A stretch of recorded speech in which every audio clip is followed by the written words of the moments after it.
Oi. Oi.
పెను ప్రమాదం జరిగింది. హౌరా నుంచి చెన్నై వెళ్తున్న రైలు గూడ్స్ రైలును ఢీకొట్టింది. ఈ ఘటనలో 6 మృతి చెందినట్లు అధికారులు ధృవీకరించారు. దాదాపు 100 మందికి పైగా ప్రయాణికులకు గాయాలయ్యాయి. ఘటనలో 3 స్లీపర్ కోచ్లు మినహా మిగతా కోచ్లన్నీ పట్టాలు తప్పాయి. దాదాపు 18 కోచ్లు పట్టాలు తప్పాయని అధికారులు అంటున్నారు. ఈ కోచ్లలో పెద్ద సంఖ్యలో ప్రయాణికులు చిక్కుకున్నారు. వారిని రక్షించేందుకు స్థానికులు ప్రయత్నాలు చేస్తున్నారు. 7 బోగీలు ఒకటికి ఒకటి ఢీకొని భారీగా దెబ్బతిన్నాయని చెబుతున్నారు. ప్రమాద తీవ్రత అధికంగా ఉన్నట్లు అధికారులు చెబుతున్నారు. మృతుల సంఖ్య పెరిగే అవకాశం ఉన్నట్లుగా తెలుస్తోంది. అయితే సిగ్నల్ లోపం కారణంగా 2 రైళ్లు ఒకే లైన్ లో రావడం వల్లే ఈ ఘోర ప్రమాదం జరిగిందని అధికారులు చెబుతున్నారు. ఈ ప్రమాదంలో కోరమాండల్ ఎక్స్ప్రెస్ కి రైలు భారీగా ధ్వంసమైంది. దాదాపు రైలు మొత్తం పట్టాలు తప్పింది. ఇక దీనిపై మరింత సమాచారం మా ప్రతినిధి ప్రవీణ్ కుమార్ తెలియజేస్తారు. ప్రవీణ్, చెప్పండి, ఎంతమంది చనిపోయారు, రైలు ప్రమాదం ఎలా జరిగింది, అసలు ఎలా ఉంది అక్కడ సిచ్యువేషన్, ఏమంటారు? Thank you Priya. ఒడిశాలో చూసుకున్నట్లయితే ఘోర రైలు ప్రమాదం అయితే చోటు చేసుకుంది.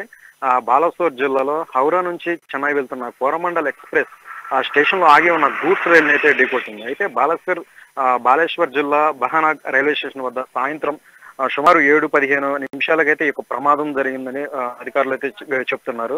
అయితే ఈ ఘటనలో చూసుకున్నట్లయితే ఇప్పటికే 6 చనిపోయినట్లు అధికారులు అయితే ధృవీకరించారు. దాదాపుగా చూసుకున్నట్లయితే 100 మందికి పైగా అయితే ప్రయాణికులు గాయాల పాలయ్యారు.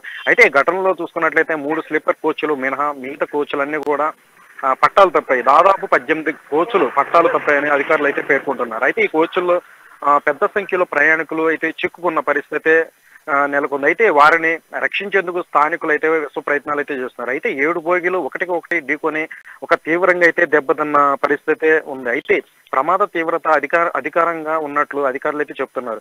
అయితే మృతుల సంఖ్య ఇంకా పెరిగే అవకాశం కూడా ఉందంటూ కూడా ఒకవైపు చెప్తున్నారు. అయితే ఇది యొక్క కారణం మొత్తంగా చూసుకున్నట్లయితే ఇది సిగ్నల్ లోపం వల్ల ఈ యొక్క కారణం అనేది ఇది యొక్క ఘటన అయితే చోటు చేసుకుందని అధికారులు అయితే చెప్తున్నారు. అయితే ఈ ప్రమాదంలో కోరమండల్ ఎక్స్ప్రెస్ రైలు భారీగా అయితే ధ్వంసమైంది. అయితే దాదాపుగా రైలు మొత్తం పట్టాలు తప్పిన పరిస్థితి ఏర్పడింది. అయితే ఘటనా స్థలంలో చూసుకున్నట్లయితే ఇప్పుడు కూడా ఒక సహాయ చర్యలు అయితే కొనసాగుతున్నాయి ప్రియా.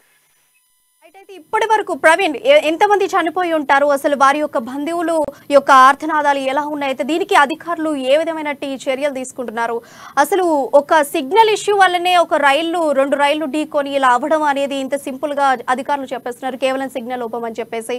అయితే ఎంతమంది చనిపోయి ఉంటారు, వాళ్ళ బంధువులు ఏ విధమైనటువంటి బాధలు పడి ఉంటారు, అసలు ఎవరెవరు చనిపోయారనేటువంటి విషయం వారి బంధువులకు తెలిసిందా, అసలు ఎవరెవరు క్షతగాత్రులు ఉన్నారో వాటి గురించి ఏమైనా అప్డేట్స్ ఉన్నాయి మీ దగ్గర? రైట్ ప్రియా, ఇప్పటికి ప్రస్తుతానికైతే అధికారులు చెప్తున్నది ఏంటంటే కేవలం ఇప్పటి వరకే 6 అయితే మృతి చెందారని చెప్పేసి అధికారంగా అయితే ధృవీకరించారు.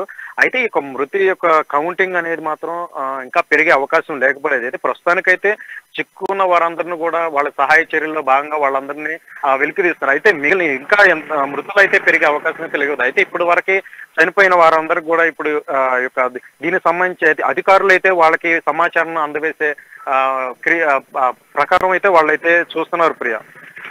Right, thank you Praveen, thank you for updates, thank you.